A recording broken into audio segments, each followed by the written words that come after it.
Hey friends, what's going on? This is David Potts with Song Notes, and in today's lesson, I'm going to show you how to play Magic by Rudy Mancuso and Maia Mitchell. So this song just dropped this past weekend, and I like to look at all the new songs on New Music Friday on Spotify with an ear out for ones that have an acoustic guitar, which is usually pretty few and far between. But this one jumped out this past week. Nice two-chord song here, sort of caught my ear, and there's really nothing else on YouTube at the moment that shows you how to play it, so I wanted to jump in with this lesson. So as always, let me know what brand new songs do you want to hear lessons for. I'm always curious, right? But let's get to this one. I'm going to show you how to play the chords. I'm going to show you a few sort of easier ways to play the chords when, that sort of differ from what it looks like Rudy is doing based on the music video as context, right? And I'll also explain a little bit of this rhythm that's going on here. It's a little bit tricky, okay? So straight up for these chords, you got F and A minor. For pretty much the entire song, there is a D minor that will appear briefly here and there, but that's like really secondary. And otherwise, let's look at this F and this A minor, okay? So these are both typically played as bar chords, at least in the positions he's doing, right? The F is, 6 strings here, first, third, second, first, right? And then A minor is usually this open version, but what he's doing based on the sort of, you can hear him slide up to it, is going, doing this 5th and 7th fret version, 5, 7, 7, 5, 5, 5, okay? But for neither of these chords is he doing a full bar. He's only playing usually the thinnest 4 or maybe even 3 strings. So basically what we're going to do is with our right hand, you can use a pick if you want. I'm going to do no pick, and I'm basically going to put a finger on the thickest 4 strings, 1, 2, 3, 4, these fingers on the 1, 2, 3, 4 thickest strings, okay? And basically what that would do is if we were to take an F and we were only to play the thickest 4 strings, we would be index finger on the 1st fret of the low E string, and then ring and pinky fingers on the 3rd frets of the 5th and 4th string. Okay, so that's the thickest 3 strings. Then we're going to put our middle finger down on the 3rd string on the 2nd fret. So 1st, 3rd, 3rd, 2nd. Okay, that's all we're going to do. My fingers are not really touching the thinnest 2 strings there. Okay, so that's the sort of finger position with your left hand you want to be in for this F. And then for the A minor, basically we're going to slide that position up. And then we're just going to play 5, 7, 7, okay? The thickest 3 strings. Okay, so that's your F, and then this is your A minor. Now, if you want to get hardcore about it, you can technically play the thickest 4 strings of the A minor. That's 5, 7, 7, 5, but you have to bar with your index finger, and that gets a little bit tiring, so just a warning about that one. Now, I'll say before we get to the rhythm, if this A minor is giving you trouble, what you can do is play a regular A minor. Okay? So open, second, first, open, but really stick to those middle 4 strings if you can. Okay, so that's your F. You can't really escape this voicing of the F. There's not really an easier way to play it. You really want to get this low bass note, okay? And then for your A minor, either do it there or do it here.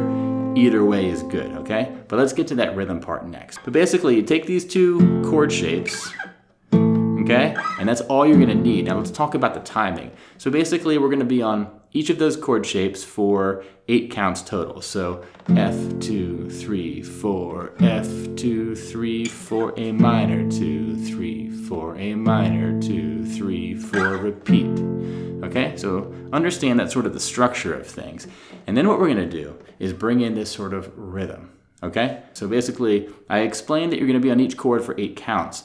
And really look at this tab. I wanna really explain here what you're doing because there's a few parts. First up is for each chord, you're going to pluck the bass note 1 time. Don't do it that loud, obviously, but pluck the bass note cleanly once. And then what you're gonna do is sort of pluck the other strings. And then we're gonna sort of silence all the strings before plucking the strings again. Now, that sounds like all over-explained when I'm not really playing it, but let me play it and I'll play it slow. So this becomes a bass, pluck, mute, pluck, bass, pluck, mute, pluck, bass, pluck, mute, pluck, bass, pluck, mute, pluck. So what I'm doing there slowly is pluck, mute, pluck, right? And that I'm sort of trying to talk through it, right? But basically when I say mute, what I'm doing is I'm sort of bringing my hand lightly into the strings. I'm sort of doing it evenly but lightly. And what it's doing is it's killing the sound. But then what you want to do is then pluck those same strings again. Okay, so.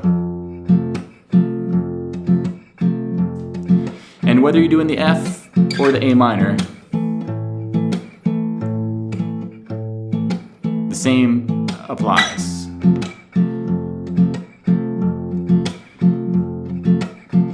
And even if you do the A minor up here, same deal.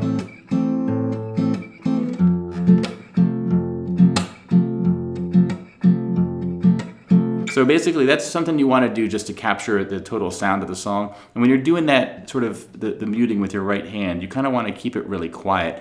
You don't want to slap it really hard. That's not really the sound that you're getting in the song, right? Another thing you can do, if you want to make it a little bit easier on yourself too, is kind of let go of the fretboard with your fingertips to make the muting sound. So what I'm doing there is,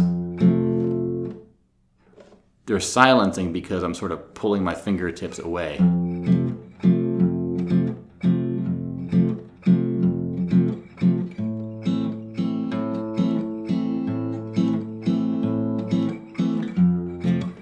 And that works really well with the 5th fret A minor.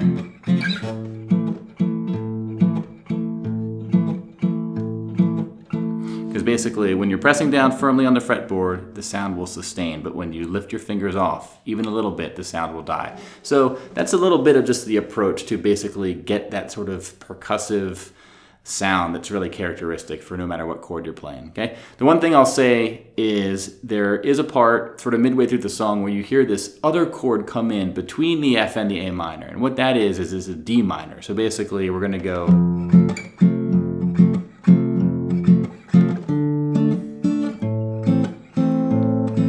I'll do it again.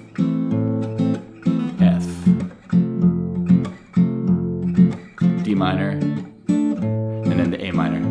Okay, so the D minor, what's going on there is you can either play it here, all right? That's the open version of D minor, open 2nd, 3rd, 1st. Or you could do it up here on the 5th fret, basically a B minor shape, but it's moved up to the 5, 7, 7, 6, 5. So, but it would be the middle 4 strings. So basically,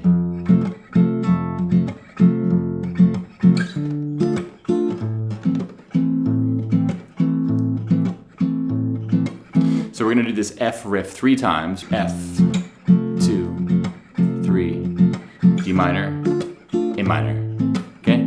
So that's the F 3 times, the D minor once, and then the A minor 4 times, okay? So basically, that's all you're gonna need for this song. I hope this helped you. This is a bit of an atypical song. It's weird, like looking at songs like this, I always sort of wonder why the artist chose to use kind of difficult voicings of chords. You know, you could play this in a different key and it would be easier to play. But I also realize that there's certain cool things you get. For example, a key sound of this is that slide, right? You're going from a major up to a minor, and you want a really low bass note on the guitar, right? And this key probably suits their voices really well, right? And I don't know, I think there's a reason he's probably doing this instead of another way. I don't know, it's always fun just to sort of, I don't know, think about this in my opinion. But that's how you play it. I hope you liked this lesson. If so, please subscribe and let me know. And let me know what other songs you want to hear lessons for, especially brand new songs. But this has been David Potts with Song Notes. Thank you very much for watching. Check out the rest of my lessons. Hit that subscribe button and come back for more. I put out new lessons all the time. But in the meantime, have a good one. And remember, I want you to pick up that guitar and play. Good night. Bye-bye.